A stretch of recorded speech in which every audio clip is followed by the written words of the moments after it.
right, ebusuan for Yamamu Namakwaba, Eba GH Politics Avenue, Ahana open all the trending political stories in Ghana on Sa Bitumi Akan. Now, and the story the Brahmin said, can you frat towns and some neighbors say, Mamu the euphoria towards the court day tomorrow, or United States of America. Now, we nearby and as will be a channel dream, the annual BBC first call, the annual Messi call, ne detention on sense na. Dr. Kwekwa Sante, Dr. Penibia, one of the also supporting in Japan, or can NPP Bawumia, the bread or NPP, or NPP Nipa, no, Cassie. On Tiasi, the Inter can of Ratam Peso Ghana. Only a bonnet. So, would you choose only a bonnet? Why are you afraid of coming? Bragana, quite be a Bubia, defend it. Who defended Amusua, or call baby? So, non don't Tiasi, the idiot. One, party no ogun hufin. Two, or ma amount for the trust or party. Three, and yes, I know Obagano do kutuka, he's alone. Ubia begin a chi ember support no. Because the Uyi say, oh, yeah, a party na old draggy party down. And they say, one man of women so no one midnight and dibia any one. No, yes, idea. A bedroom ribbon so Obagana, he will be alone, Ubian Kushano kutuka, Ubia monetido, Ubian could defend him. One day in Kraba or Dema Kenufrata, me and Konin Kutin were brought this same tuja. TV3 Newsday, Wabroni Roland Walker at Chinkum. I Ghana Politics Avenue. Mummy Kutin in Mercy, a body do be a Yasan Beshe, Namazumonsa Akabi. Mummy Kutin in Mercy, Lawyer Donkwa. And then to the good people, yourself, bro, and thank the you. Good people of Amasaman. And then to my camp members, Nana, Boachi, Shutus, other brother Kwame. They've all been instrumental to whatever we've been doing so far.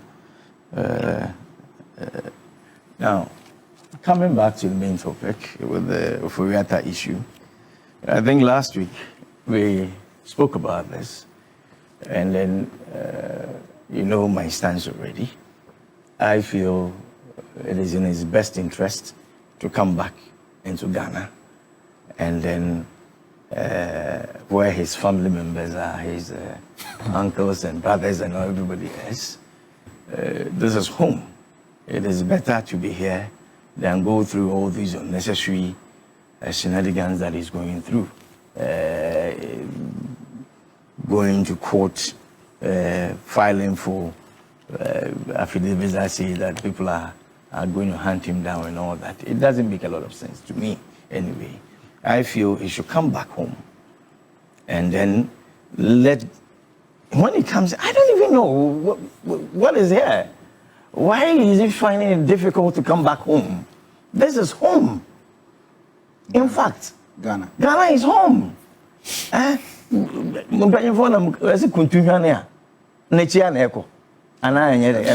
over the weekend, we had Ghana's ambassador to the United States, Victor Smith, said that he had an interaction with Gabi Ochredakon, who is a relative or cousin to the former finance minister, who says he has apprehensions or fears.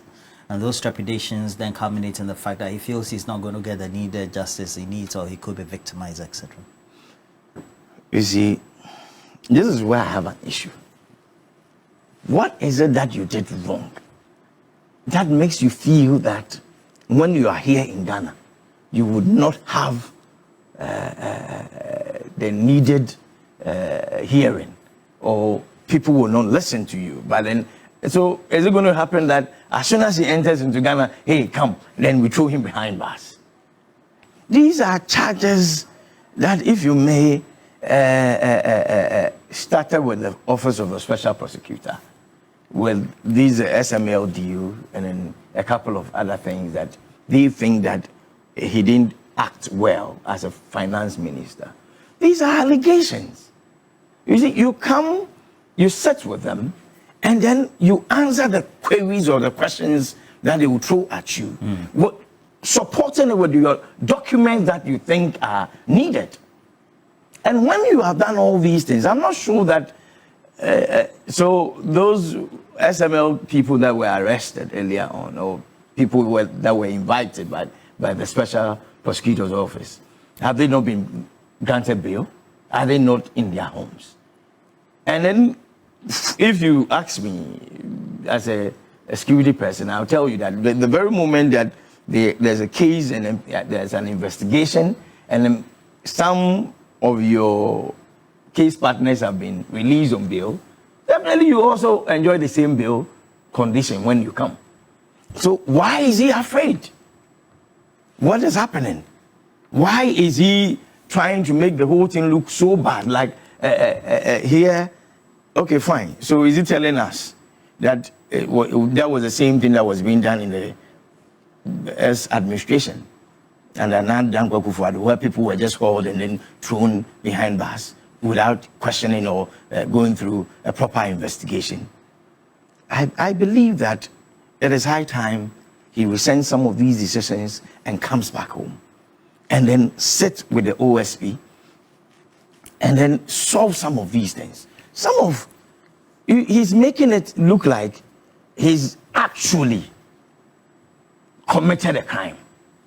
In my opinion. Okay. That is how I see it. That's how I feel. That is as if I've really committed a blunder somewhere. So if I come, there's nothing I'm going to say about it, but you throw me behind bars and all this, and all that. You see, Lord Anka, maybe you have to help us here. From legal perspective, what I think his lawyers down here should be doing. Because it baffles me. You've taken a higher office as a finance minister after your stewardship. You need to just tell Ghanaians what really happened in your days. And then, like I said last time, there are a lot of the youth out there that are watching us that want to see what will happen in this regard. Listen, Ghana is what all of us sitting here have signed up for, to protect, to ensure that Ghana is out there on that pedestal. But then if it happens like, if you're supposed to account for whatever you've done and you are running away, then tomorrow, anybody that takes, it's a bad precedent.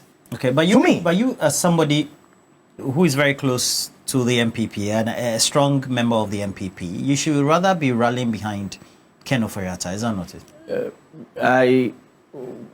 Yes, if he's not committing any blunder. Yes, if it's here, we can jojo and see how best all of us within the fraternity can help. Okay, but here, he is out there. We want him to come back and he doesn't even feel like coming back. And then, listen, Ro, although I sympathize with him, but then I will see it on any day that I will not support anybody that will take the high office of Ghana as a finance minister. And then when you need to account for your stewardship, you want to be out there running. I will not support it on any given day. Listen, anybody that was in governance that took one money or the other and then squandered money, I would not be out there championing free whatever. I'm not into those things. Okay. If you've not committed any blunder and some people are hunting you down, that one, it is incumbent on all of us as a party people to come and support you and then get you out. But if you've committed a blunder and then there's some financial malfeasance here and there, I don't think I will be party to some of those things. I'm not sure I will ever be. So now that he's going to get a hearing, and then also he has concerns based on what the Ghana ambassador to the United States does indicate, how then do we marry the two? Because an outcome of this hearing could mean that maybe, even if not tomorrow, subsequently, maybe a verdict will be made that he should be deported back to his country. So let me wish your lovely viewers a good morning. Wish yourself a good morning. Thank you. My brother from Kennedy's camp and from the NPP surreptitiously slipped to come on this table, even though the NPP says they have boycotted this platform. I wish my good Dr. Tutubani a good morning.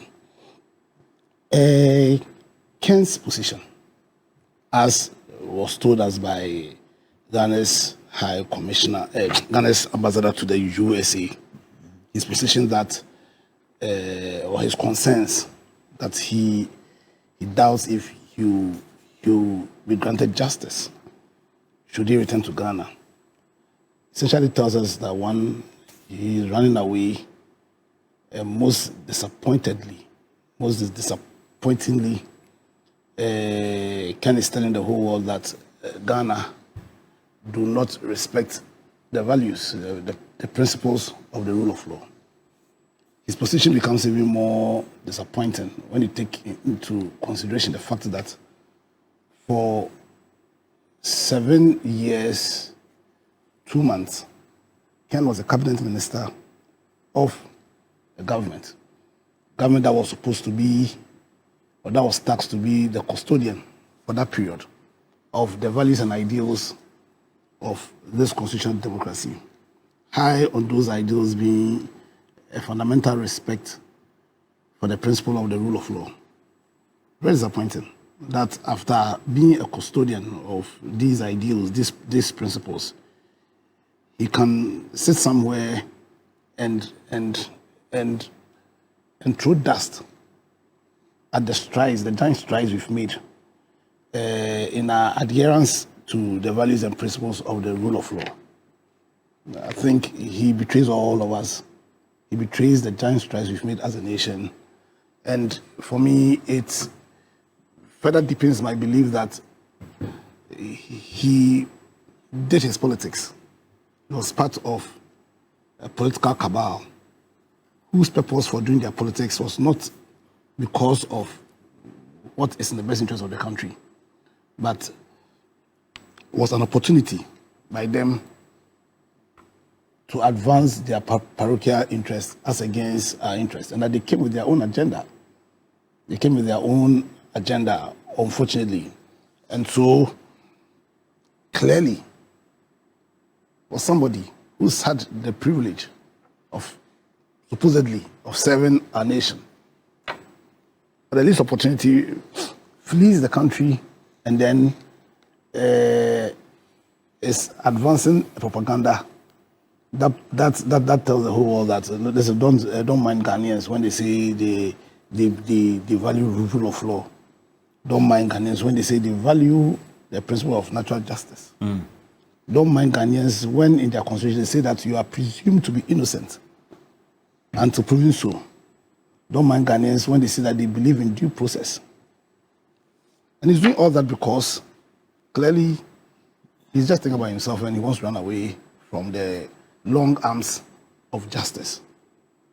For me, that's my first reaction. Yes, he's going to be granted hearing tomorrow. The Americans have told us why he was arrested, and they are saying that he was arrested because he breached their immigration laws. He overstayed his visa. Yeah, you understand? And for me, it's shocking the length at which Ken Ofori is ready to go to flee from this system. This system that over 32 years has shown that it works. It may have its issues, like all systems have. It's not a perfect system. But largely, having lived in this system for the entirety of the 32 years when we took upon ourselves this constitutional democracy, not once have I felt that I'll be denied the values that the system set out to protect. No, we took upon ourselves a constitution, took upon ourselves a constitutional democracy, and the purpose always was, beyond, among other purposes, was to protect the liberties of the citizens of Ghana and anybody at all who comes to Ghana. You understand? Nana Addo took an oath to protect this system, these values. He tasked Ken to help him in discharging the mandate that we gave him. So it's very disappointing. It's very disappointing that Ken would do this to Ghana. Secondly, my concern is how strong are our institutions to guarantee the ideals of the principles of the probity and accountability. Because I've never understood how even though for some time now, the institution starts with upholding these values and these principles, knew.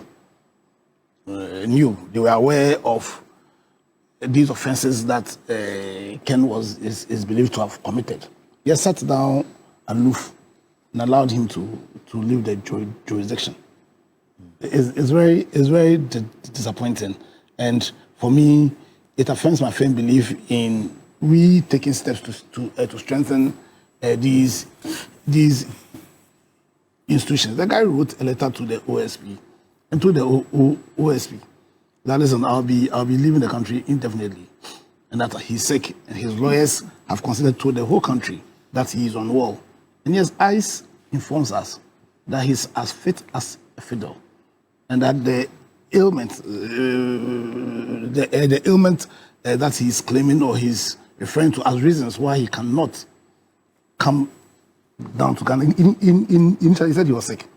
The issues about he not trusting in the efficacy of the systems we've created to protect the judicial system. No, it's not just it's the guy says he does not trust in this system we created. It's not a guy. Ken Ofori is not. He's a guy. He's a guy. He's a man. We're all guys. He's a guy. You see, sometimes we make people think that they are more humans than all of us, and that's why we are going through this. You think that he wants to be treated differently, contrary to how he's telling you, he's telling me, he's telling the whole Ghana that he's a better human being than any of us. And sometimes we also help them. You know, he's a guy, and he's a guy who firmly falls under the laws of this country, and we should not make him feel that he's more human than anybody. You understand? Because they have this thinking.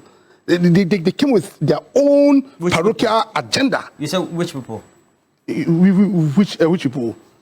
Addo and some of his family members, supported by the NPP. They think they are more human than anybody. They came. You see, I said this. You were my host, and I told you that they came with an agenda which was adverse to the Ghana agenda. They feel that they're above the law, and we see that in what Ichapamesa said, that what law in our laws says that people who we've given our authority to serve us, what's called, ought to be held accountable. The guy clearly is running away, and I'm peeved that, see, we have systems. When Addo was coming to power, he came on the back of the need for us to create an office of special prosecutor. He told us that we needed that office so that we will have somebody who is not partisan, you understand, to be a custodian of our properties. Now, Addo came and told us that he was going to be what? He was going to protect the public place. And the watchman he put there, you understand, opening the doors, Ajah himself took, supposedly or purportedly took his share. Now we are asking him, come and let us take you through, subjugate you through our processes. He says he won't come. He says he won't come, and initially he says what? He is sick. Had very senior learned colleagues, very senior ones, telling the whole Ghana, hammering the fact that he was sick. Only for us to tell us that the guy is as fit as a fiddle. And I'll refer it again. The guy is as fit as a fiddle. And just addressing Mr. Ofori. Yeah, you understand? He's as fit as a fiddle. And now he's telling us that this system that I was meant to be a custodian of, this system that I took an oath to be faithful to, this system that I said I was going to protect, preserve, this system can't be trusted. It can't be trusted to protect my liberties. And we are sitting here and talking and laughing at him, and then you understand. Listen, so tomorrow he'll go. But should he go? You see, things can go either ways. Should he go, and should he not come back? What frantic and serious effort is being taken by the government of Ghana, by the government of Ghana, to secure justice for us? Because we all look at this from one point of view. But you see, in every criminal case, it's the Republic versus somebody who is accused. And we go to court because we want to secure justice for the Republic. And that Republic means what? It means all of us. It means each and every single one of us. So the state ought to understand that a wrong has bedone us. We want justice, and we shouldn't just be relying on what ICE has done. And ICE, you see, ICE have gotten him. The matter can go anyway. Already, he's made application for what's it called, a permanent residency. If there's something I know, most of these issues they end up with they being given even permanent residency. I know so many people who because of the status, not necessarily because of the status, or what they contribute to the United States. Not necessarily, but you see the way some of these immigration things. I have personal knowledge of a lot of people who were caught by ICE, and eventually, instead of they being deported, rather they got their documents regularized. So it can go either way. Either way. But my point is, what is government doing to ensure that justice is done us? You see, we shouldn't allow instances where what Ijapa Mesa said. And for me, if his political career doesn't end because of those statements, then I don't know. Well, the question he asked was what? No, but he was defending. He was making an argument that there's no law that holds people accountable. And he belongs to a political party who's another senior member, Akroma. Shamelessly, he hasn't told all of us that in politics nobody has your interest. No, he was reading a section of a book. No, I was. Let me correct you once again. Listen. It was a book launch. I was there. Listen. I was there. You don't need to say. He said shamelessly that in politics. He was reading from the book written by somebody else. Listen. I beg you. Are you the host or you are the editor? And I'm not giving a wrong info. He said that in politics.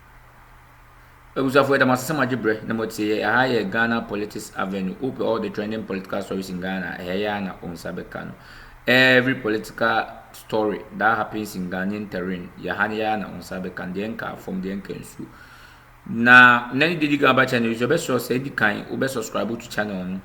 Who subscribe, we are now for them sub notification bell, no say a video, any video of Frubi and Kayan Kaya baby and Sabit Macan in Temna video, I will what do comment section at was say be a bit made home como near dear one or bar near whom the bit my way after Abu Ghana Manusem. The moon I want some of the bread to Akroma.